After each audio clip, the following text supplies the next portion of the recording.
கிறிஸ்துவுக்குள் மிக பிரியமான அன்பு தெய்வ பிள்ளைகளுக்கு இயேசுவின் நாமத்தினால் வாழ்த்துக்கள். இந்த நாளில் கர்த்தர் உங்களோடு பேசுவதற்கு ஒரு வார்த்தையை தந்திருக்கிறார். ஆதியாகமம் 2:7 தேவன் என்ன சொல்லுகிறார் என்றால், தேவனாகிய கர்த்தர் மனுஷனை பூமியின் மண்ணில் மேல் உருவாக்கி அவர் என்ன செய்கிறாராம், ஜீவ சுவாசத்தை அவன் நாசியில் ஊதினார். மனுஷன் ஜீவ சுவாசம் பெற்று தேவனாகிய கர்த்தர் அவர் பாருங்க அவர் என்ன செய்யறாரு, ஒரு மனுஷனை மண்ணுனால உருவாக்குறாங்க. எல்லாத்தையும் படைச்சாராம். அதை எல்லாமே வார்த்தையினாலே தான் படைச்சிருக்கார். வானத்தையும் பூமியும் சகலத்தையும், செடி கொடி மரங்கள். ஆனா இதெல்லாம் ஆள்றதுக்கு ஒரு மனுஷன் வேணும்னு படைச்சார். அந்த மனுஷனை படைத்தது எதற்காக என்றால், இதை எல்லாவற்றையும் அவன் ஆளுகை செய்ய வேண்டும். இதை எல்லாவற்றையும் அவன் என்ன செய்ய வேண்டும், ஆளுகை செய்ய வேண்டும் என்று மனுஷனை படைத்தார்.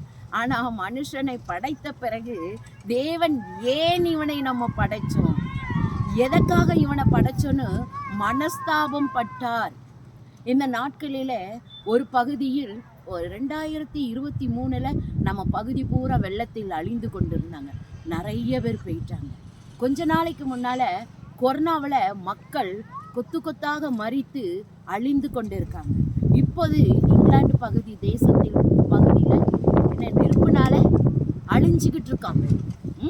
அமெரிக்கா பகுதியில் மனுஷர்கள் எப்படியா அப்படியே கட்டடங்களெல்லாம் அக்கினினாலே நான் எரிப்பேன். தேவ வார்த்தை இருக்கிறது.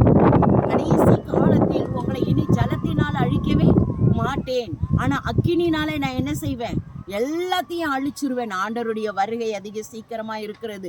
அன்பு தேவ பிள்ளைகளே, இந்த காரியங்களுக்கு நாம் தப்பித்து கொள்ள வேண்டும். அதிகமாய் பணத்தை சேர்ப்பதை விட பாவத்தை சேர்த்து கொள்ளாதீர்கள். பணத்தை சேர்க்கிறேன் என்று பாவத்தை, சம்பளம் மரணம். மரணம் எப்படியாப்பட்டதா இருக்குமாம், கொடியதா இருக்கும் என்று சொல்லி இருக்கிறார். இந்த நாட்களில பாருங்க, எப்படி அந்த தேசத்தின் பகுதிகள் முழுவதும் எரிந்து விட்டது. ஒரே நாளில் அந்த தேசம் எப்படி ஒரு பிச்சைக்காரனை விட கேவலமாக ஆகிவிட்டது. அன்பு சகோதர சகோதரிகளே, உங்களையும் பார்த்து சொல்லுகிறேன், நம் மீது ஆண்டவர் இரக்கம் வைத்திருக்கிறார். நம்மையும் ஆசீர்வதித்து கொண்டிருக்கிறார். அந்த ஆசீர்வாதத்தை நீங்கள் பெற வேண்டும் என்றால் இந்த இயேசுவை தேடுங்கள். இயேசுவை தேடி அவருக்காக ஜீவியுங்கள். கர்த்தர் தாமே உங்களை ஆசீர்வதிப்பாராக. எல்லா தீமை தீங்குகளுக்கும் விலக்கி பாதுகாப்பார். ஆமென்.